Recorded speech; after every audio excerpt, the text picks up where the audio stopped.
सबसे popular leader, सबसे बड़ा टेलीविजन एंकर, सबसे बड़ा मंच, सबसे बड़ा चैनल, सबसे बड़ा शो, आज रात 9 बजे सिर्फ इंडिया टीवी पर।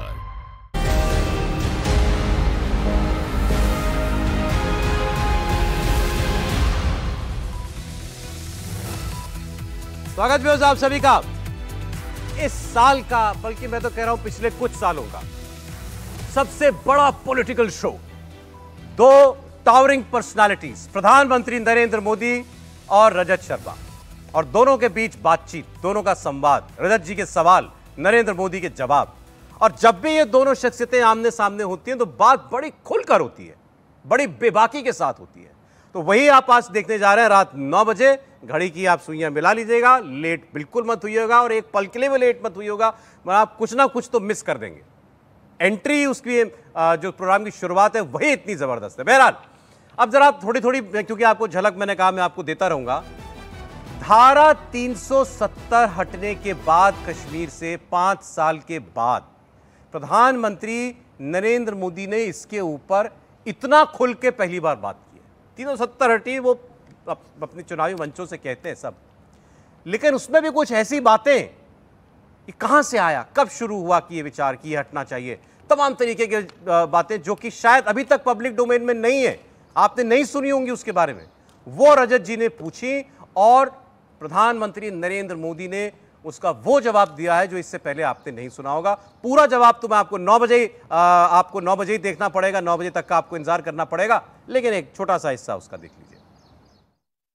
आर्टिकल 370 जब वापस लिया तो आपको इस बात की चिंता नहीं थी कि ये मिडिल ईस्ट के देश नाराज हो जाएंगे, कोई अरब कंट्रीज हमसे नाराज हो जाएंगे, हमारे 4 काम बंद कर देंगे?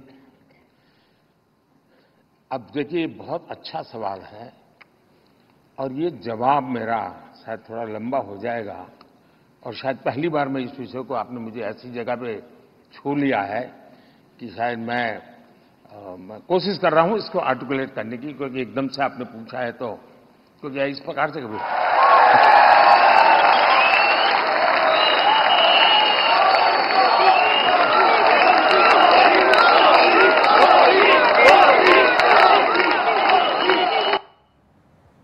तो अभी तो सवाल ही सुना था, मोदी शुरू हो गया। लेकिन देखिए प्रधानमंत्री ने भी क्या कहा कि ये सवाल इस तरीके से मुझसे पहली बार पूछा गया है, इस माहौल में आपने मुझसे पूछ लिया, तो मैं भी आर्टिकुलेट इसको कैसे करना है, मैं कर रहा हूं इसको आर्टिकुलेट करने के लिए।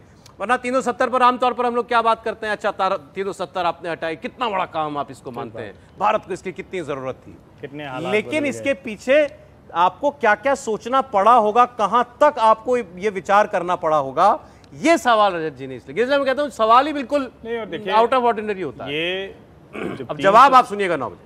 370 की जब बात होती थी तो बार बार ये कहा जाता था ना कि वो तेल देना बंद कर देंगे।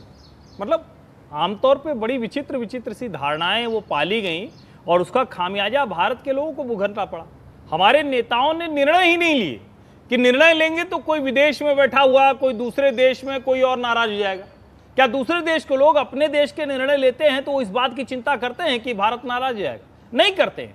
और इसीलिए इस सवाल का महत्व तो बहुत बढ़ जाता है कि 370 हटाते वक्त मिडिल ईस्ट और दूसरी ये जो ऑर्गेनाइजेशन ऑफ इस्लामिक कंट्रीज से जुड़े हुए जो देश हैं वो कैसे सोच रहे थे और उनको लेकर नरेंद्र मोदी के मन में क्या। तो मुझे लगता है कि ये सवाल उस जगह पर लेकर जाता है और निश्चित तौर पर प्रधानमंत्री जब ये कह रहे हैं मुझे आर्टिकुलेट करना पड़ेगा तो उनको ये सोचना पड़ रहा है। इसका मतलब कि सवाल भी तुरंत आया है और उस सवाल का जवाब भी वो सोचेंगे क्या कुछ उन्होंने कहा था, उसमें से भी कौन सा हिस्सा कैसे बताना है, क्योंकि इसमें इंटरनेशनल डिप्लोमेसी भी काम करती है। एग्जैक्टली। अब ये प्रधानमंत्री जब इसका जवाब उन्होंने दिया होगा तब उस वक्त सही बात ने सही कहा, उनको देश का प्रधानमंत्री बोल रहा है, फॉरेन रिलेशंस पर बोल रहा है, शब्द तोल के बोलना पड़ेगा। बिल्कुल।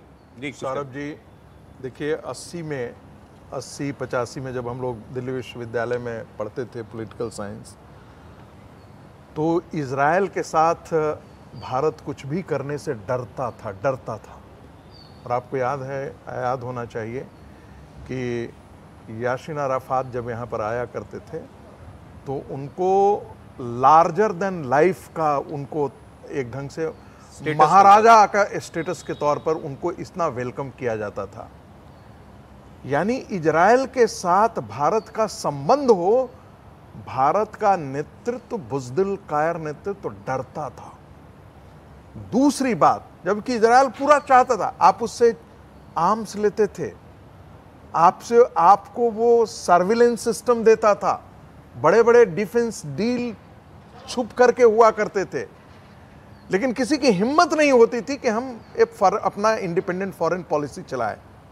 ये पहली बार टूटा जब चंद्रशेखर जी की सरकार बनी, जब इजराइल के, अमेरिका के प्लेन कोर यहां पर जो है इजराइल को एक ढंग से मैंने बहादुर के साथ, और बाद में अटल जी ने तो स्वीकार ही कर लिया, पूरे संबंध ये किए।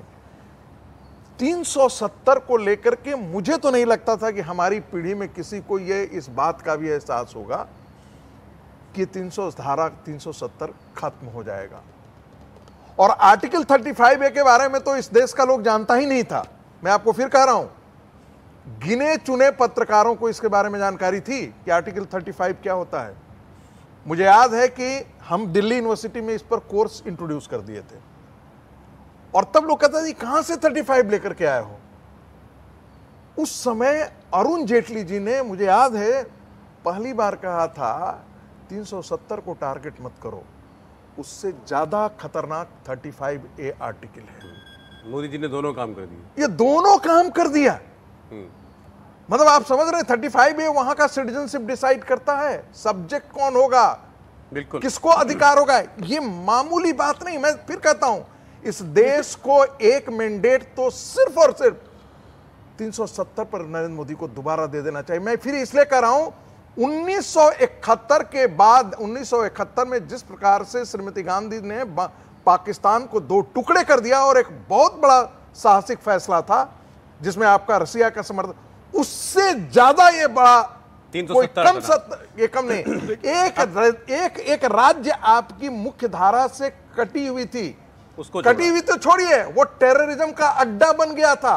वो सेपरेटिज्म की तरह वहां का एक भी पॉलिटिकल पार्टी सेपरेटिज्म लेकिन अब कम देखिए, भाषा क्योंकि नहीं बोलता था। मैंने सवाल तो सुना दिया रजत जी का, जवाब अभी प्रधानमंत्री का 9 बजे आप लोग सुनेंगे।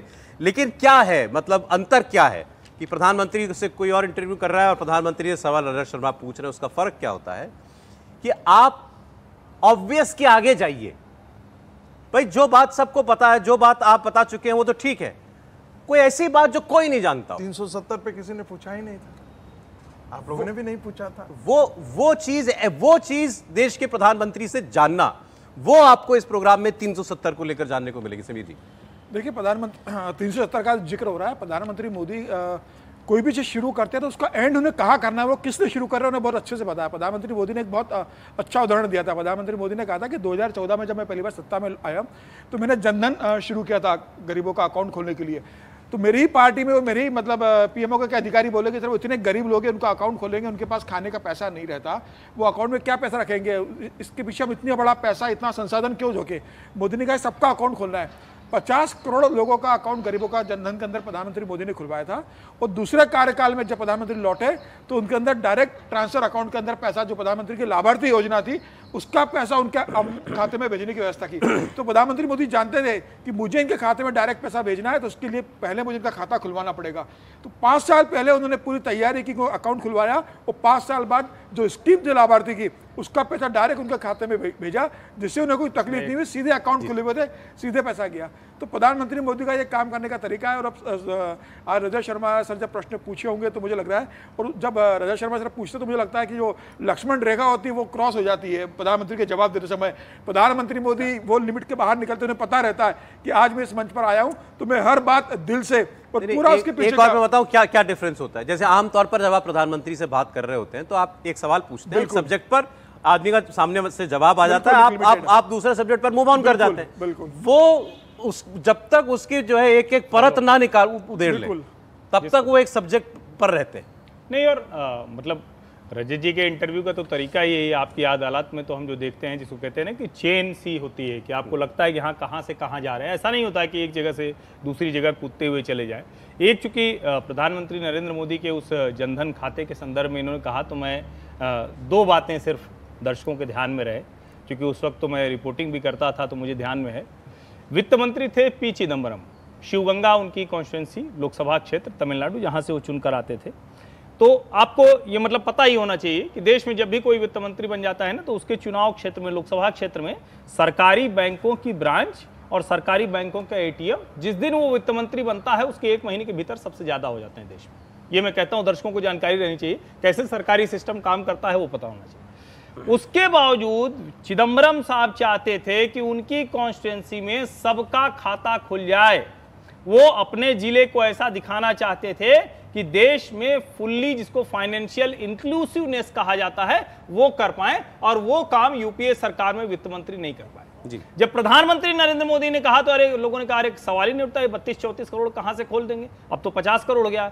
लेकिन उस 50 करोड़ खाते में समीर जी आपने कहा लाभार्थी वाले पैसे, वो तो ठीक बात है, 2 लाख करोड़ रुपए उन खातों में रकम है, सेविंग्स भैया, अपने पास पैसा आता है तो या तो पत्नी के पास बचा रह जाता है या बैंक खाते में बचा रह जाता है। और जो ये दारू वारू पीने वाले लोग होते हैं वो थोड़ा पीट पाट के पत्नी से भी ले लेते हैं, तो खाते वाला ही बचता है, और वो बच गया, गरीब का पैसा वो बचता है, तो बहुत काम का। मैं एक बार जरा फिर 370 पर लौटता हूं, क्योंकि अभी रजत जी का सवाल आपने वो 370 पर पूछा। रजत जी ने पूछा आपको चिंता नहीं थी कि भाई मिडिल ईस्ट के देश जो है वो कैसे इस पर रिएक्ट करेंगे, इसका जवाब प्रधानमंत्री ने दिया, वो आप 9 बजे देखेंगे। लेकिन 370 पर मुझसे सर किसी ने एक सवाल अभी पूछा, और इन्होंने कहा कि मेरे पिताजी ने मुझसे कहा, यार एक बात बताओ कि 370 हटने से टेररिज्म कैसे खत्म हो गया, आतंकवाद कैसे खत्म हो गया, मतलब ये कनेक्शन क्या है? भाई आपने एक अपने संविधान में एक परिवर्तन कर दिया, इतना ही तो हुआ, किताब में आपने कुछ बदला है। सिक्योरिटी फोर्स तो पहले भी थी, आज भी वहां पर वही सिक्योरिटी फोर्स है, वो पहले भी अच्छा काम करती थी, आज भी अच्छा काम कर रही है। एक धारा हटने से आतंकवाद कैसे खत्म हो गया, इसका जवाब दीजिए आप। देखिए, आपने बहुत अच्छा सवाल किया है।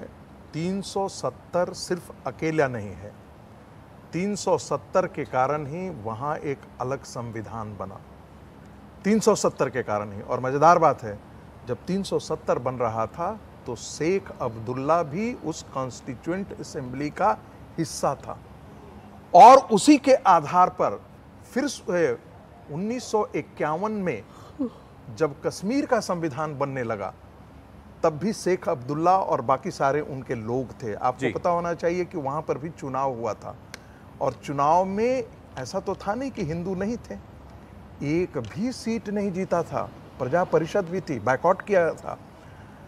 मैं बताना चाहता हूं कॉन्टेक्स्ट, जो संविधान बना वहां का 370 के कारण बना, जो अलग उसका, उसके बाद इसको जोड़ना चाहिए 35A से। ये जो दोनों चीजें थी वो मान करके चलते थे कि हम अलग हैं। यदि आप 370 के बाद पहला कॉन्स्टिट्यूएंट असेंबली में जो भाषण था शेख अब्दुल्ला का, हम देश हैं, तो जबकि ये हो चुका था, विलय हो चुका था भारत का, वो मेंटालिटी खत्म हो गई, वो मेंटालिटी आज खत्म है। आप एक भी चाहे वो हुर्रियत हो, चाहे किसी ने कहा क्या, किसी ने कहा आज के दिन में, एक ने भी नहीं कहा, किसी की हिम्मत, ऐसे लोगों के हौसले टूट गए, इसलिए आतंकवाद खत्म हो गया। अब उन्होंने मान लिया कि हमारा भविष्य भारत के साथ है। ठीक है उनको सुन ले, मैं आपको बताना चाहता हूं, बहुत इंपॉर्टेंट बात है। अगला एक छोटा सा सभी सुनाओ। 1971 तक कश्मीर की जनता मानती थी कि पाकिस्तान और विदेश के जितने ये इस्लामिक कंट्री है हमको कहीं ना कहीं आजाद करा लेंगे। 1971 में पहली बार धारणा हुई, खत्म हुई, लेकिन 90 के बाद ये फिर से बलवती हो गई। जब अफगानिस्तान में सोवियत फोर्सेस को इन लोगों ने हरा दिया, तो फिर लगा कि अरे हम हिजबुल मुजाहिदीन और पाकिस्तान के सहारे हम एक नया, और वो 370 ने पूरी तरीके से 370 ने उस पर सारा खत्म। अब आपने पाकिस्तान का जिक्र किया तो मैं अब जरा पाकिस्तान वाली बात भी आपको बता देता हूं। आज रजत जी और जो प्रधानमंत्री के बीच बात हुई, पाकिस्तान पर भी प्रधानमंत्री नरेंद्र मोदी ने आज खुलकर बात की। आजकल प्रधानमंत्री मोदी की पाकिस्तान में इतनी चर्चा क्यों होती है? क्या पाकिस्तान मोदी के नाम से डरता है? सर्जिकल स्ट्राइक और एयर स्ट्राइक, ये बात तो चलिए कुछ साल पुरानी हो गई, आजकल पाकिस्तान भारत से क्यों डरता है? यह था सवाल और इसका जवाब, छोटे सी झलक। पहले मोदी जी, हम लोग परेशान रहते थे पाकिस्तान से, यहां आए मार के चले गए, यहां आए मार के चले गए, फिर सर्जिकल स्ट्राइक हुआ, एयर स्ट्राइक हुआ, वो पिछले टर्म की बात थी। इस टर्म में पाकिस्तान के लोग बड़ी लंबी लिस्ट दे रहे हैं। अननोन आदमी आके मार जाता है। मुद्दा वो नहीं है। पाकिस्तान के लोग परेशान हैं, मैं जानता हूं। उनकी परेशानी का कारण भी मैं हूं, ये भी मैं जानता हूं।